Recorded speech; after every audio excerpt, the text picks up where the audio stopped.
सरकार को देश के नागरिकों पर, हमारे स्टार्टअप्स पर और इनोवेटर्स पर पूरा भरोसा है। इसी भरोसे के साथ सेल्फ सर्टिफिकेशन को प्रोत्साहित किया जा रहा है। साथियों, बीते 6 सालों में आईटी इंडस्ट्री ने जो प्रोडक्ट्स, जो समाधान तैयार किए हैं, उनको हमने गवर्नेंस का महत्वपूर्ण हिस्सा बनाया है।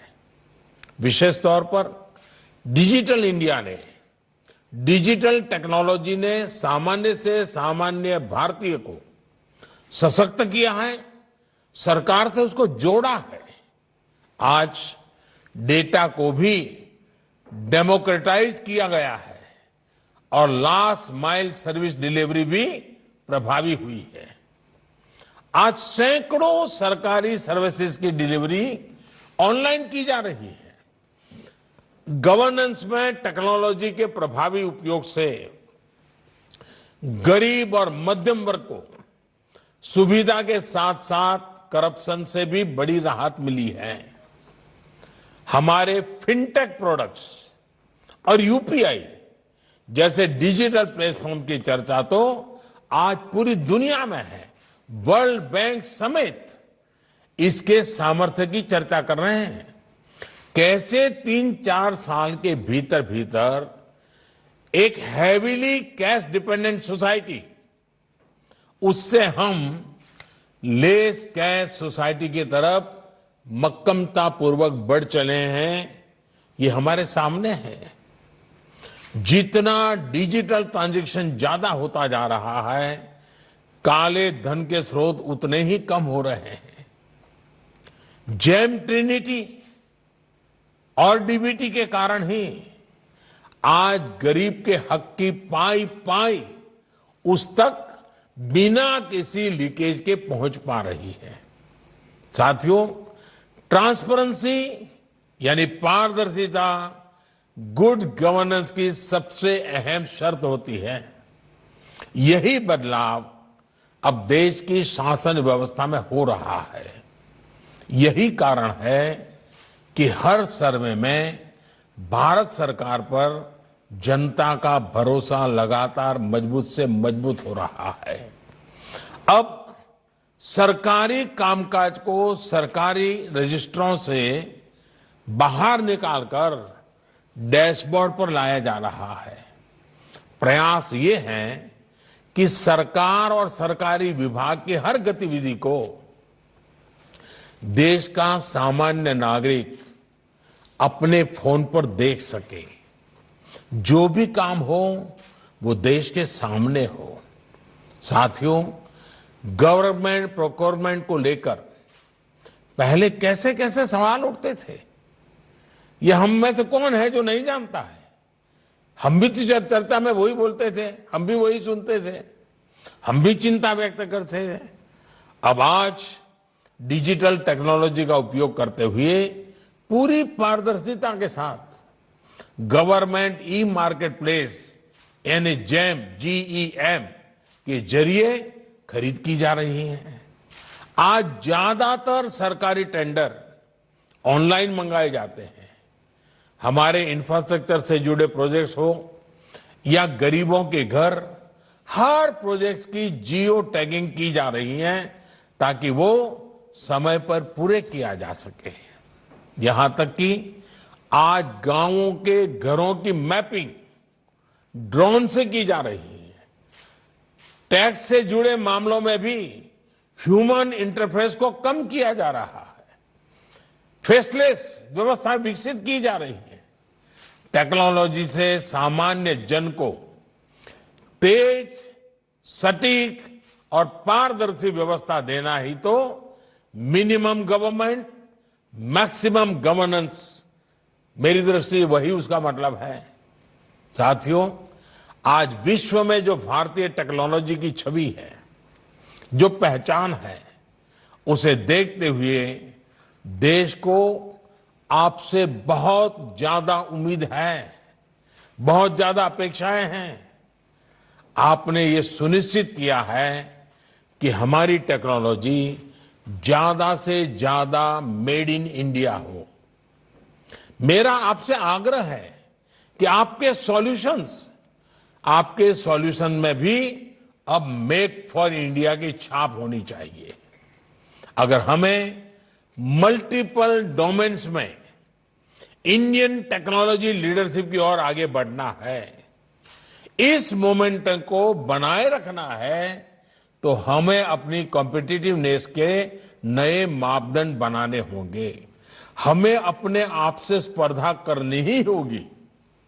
ग्लोबल टेक्नोलॉजी लीडर बनने के लिए इनोवेशन और एंटरप्राइज के साथ ही भारतीय आईटी सेक्टर को कल्चर ऑफ एक्सीलेंस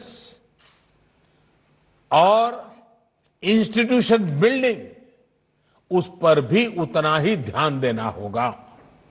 ऐसे में मेरा अपने स्टार्टअप फाउंडर्स के लिए एक विशेष संदेश है। खुद को सिर्फ वैल्यूएशंस और एग्जिट स्ट्रेटेजीज तक ही सीमित मत करिए।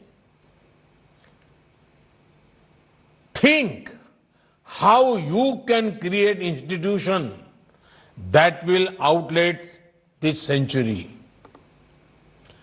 Think how you can create world-class product that will set the global benchmark on excellence. There can be no compromise on these twin goals, for without them we will always be a follower and not a global leader. साथियों, इस वर्ष हम अपनी आजादी के 75 वर्ष में प्रवेश कर रहे हैं। ये बहुत सही समय है नए लक्ष्य बनाने का, उन्हें प्राप्त करने के लिए पूरी ताकत लगा देने का। अब से 25-26 साल बाद जब भारत अपनी स्वतंत्रता के 100 वर्ष मनाएगा, जब हम सेंचुरी सेलिब्रेट करते होंगे, तब कितने नए वर्ल्ड क्लास प्रोडक्ट्स हमने दिए होंगे, कितने ग्लोबल लीडर्स हमने बनाए होंगे, ये सोचकर हमें अभी से काम करना होगा। आप लक्ष्य तय करिए, देश आपके साथ है। भारत की इतनी बड़ी आबादी आपकी बहुत बड़ी ताकत है। बीते महीनों में हमने देखा है कि कैसे भारत के लोगों में टैक्स सॉल्यूशंस के लिए बेसब्री बढ़ी है। लोग नए टैक्स सॉल्यूशंस का इंतजार कर रहे हैं। लोग नई चीजें ट्राई करना चाहते हैं और खासकर भारतीय एप्लीकेशंस के लिए तो उनमें एक उत्साह है। देश मन बना चुका है, आप भी मन बनाइए। साथियों, 21वीं सदी में भारत की चुनौतियां और उसके समाधान के लिए प्रोएक्टिव टेक्नोलॉजिकल सॉल्यूशन देना IT industry, tech industry, innovators, researchers, young mind, इनका बहुत बड़ा दायित्व है। अब जैसे हमारी खेती में पानी और फर्टिलाइजर की जरूरत से ज्यादा उपयोग से बहुत बड़ी समस्या आती है, क्या इंडस्ट्री को ऐसी स्मार्ट टेक्नोलॉजी के लिए काम नहीं करना चाहिए जो आर्टिफिशियल इंटेलिजेंस का उपयोग करते हुए हर फसल में पानी और फर्टिलाइजर की जरूरत के बारे में किसान को बता सके? सिर्फ टेक्नोलॉजी बनाने भर से ही काम नहीं चलेगा, इसको भारत में मास लेवल पर एडॉप्ट भी किया जा सके, ऐसे सॉल्यूशंस हमें तलाश करने हैं। इसी तरह हेल्थ एंड वेलनेस के डेटा की ताकत से गरीब को लाभ कैसे मिले, इसके लिए भी आज भारत आपकी तरफ देख रहा है। टेलीमेडिसिन को प्रभावी बनाने के लिए भी आपसे बेहतरीन सॉल्यूशंस की उम्मीद देश कर रहा है। साथियों, शिक्षा और स्किल डेवलपमेंट को लेकर भी टेक इंडस्ट्री को ऐसे समाधान देश को देने होंगे जो देश की बड़े से बड़ी आबादी को सुलभ हो। आज देश में अटल टिंकरिंग लैब से लेकर अटल इंक्यूबेशन सेंटर तक टेक्नोलॉजी के लिए स्कूल कॉलेज में ही माहौल बनाया जा रहा है। नई नेशनल एजुकेशन पॉलिसी में एजुकेशन के साथ साथ स्किलिंग पर भी उतना ही जोर दिया गया है। ये प्रयास इंडस्ट्री के सहयोग के बिना सफल नहीं हो सकते। एक बात मैं ये भी कहूंगा कि आप अपनी सीएसआर एक्टिविटीज के आउटकम पर फिर ध्यान दीजिए। अगर आपकी सीएसआर एक्टिविटीज का फोकस देश के पिछड़े क्षेत्रों के बच्चों पर होगा, आप उन्हें डिजिटल एजुकेशन से ज्यादा जोड़ेंगे, उनमें analytical thinking, lateral thinking develop करेंगे, तो ये एक बहुत बड़ा गेम चेंजर होगा। सरकार अपनी तरफ से प्रयास कर रही है, लेकिन इसमें आपका साथ मिलना तो मैं समझता हूं बात कहां से कहां ले जा सकती है। India is not short of ideas, it needs mentors who can help turn ideas into reality. साथियों, आत्मनिर्भर भारत के बड़े सेंटर आज देश के टियर 2, टियर 3 शहर बनाते जा रहे हैं। यही छोटे शहर आज आईटी बेस्ड टेक्नोलॉजीज की डिमांड और ग्रोथ के भी बड़े सेंटर बनते जा रहे हैं। देश के इन छोटे शहरों के युवा अद्भुत इनोवेटर्स के रूप में सामने आ रहे हैं। सरकार का फोकस भी इन छोटे शहरों में बेहतर इंफ्रास्ट्रक्चर के निर्माण पर है, ताकि वहां रहने वाले देशवासियों के साथ साथ आप जैसे उद्यमियों को भी असुविधा ना हो। जितना अधिक आप इन छोटे शहरों कस्बों की ओर जाएंगे, उतना ही अधिक उनका विकास होगा। साथियों, मुझे विश्वास है कि आने वाले 3 दिनों में आप वर्तमान और भविष्य के ऐसे ही समाधानों पर गंभीर चर्चा करेंगे। सरकार हमेशा की तरह आपके सुझावों पर गंभीरता से विचार करेगी। और मैं एक बात जरूर कहना चाहूंगा, पिछली बार 15 अगस्त को लाल किले से जब मैं बात कर रहा था, आपने सुना था, मैंने देश के सामने एक लक्ष्य रखा था कि 1000 दिन में हिंदुस्तान के 6 लाख गांवों में ऑप्टिकल फाइबर नेटवर्क का काम पूरा करना है। अब ऑप्टिकल फाइबर नेटवर्क ये तो एक स्केलेटन हो जाएगा और मैं पीछे लगा हूं तो शायद हम कर भी लेंगे, राज्य भी इसमें हमारे साथ जुड़ जाएंगे, लेकिन उसके बाद का जो काम है ना, वो आपके दिमाग से जुड़ा हुआ है।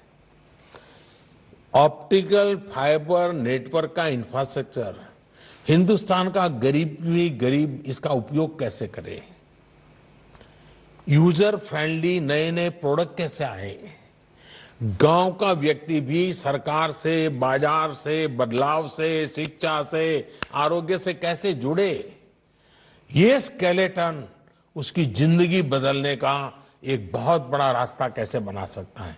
ये काम अभी से आपके यहां छोटे छोटे स्टार्टअप्स ऐसे प्रोडक्ट लेकर के आए कि गांव में ऑप्टिकल फाइबर पहुंचा कि गांव की इन 10 जरूरतें पूरी हो जाएगी।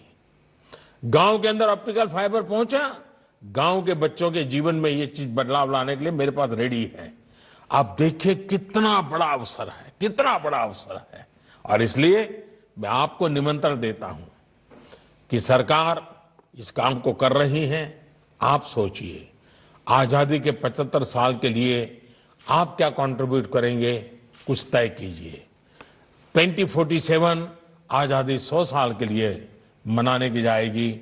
आपका रोड मैप क्या होगा, आपके लक्ष्य क्या होंगे, उन लक्ष्य को लेकर के कैसे चलना, उस पर तय कीजिए। हमें लीडरशिप लंबे अरसे तक लेनी है, हर क्षेत्र में लेनी है, पूरे सामर्थ्य के साथ लेनी है। और इस लीडरशिप के आपके इस चिंतन मनन से वो निकलेगा, वो अमृत देश को काम आएगा। इसी एक अपेक्षा के साथ मेरी आप सबको बहुत बहुत शुभकामनाएं, बहुत बहुत धन्यवाद।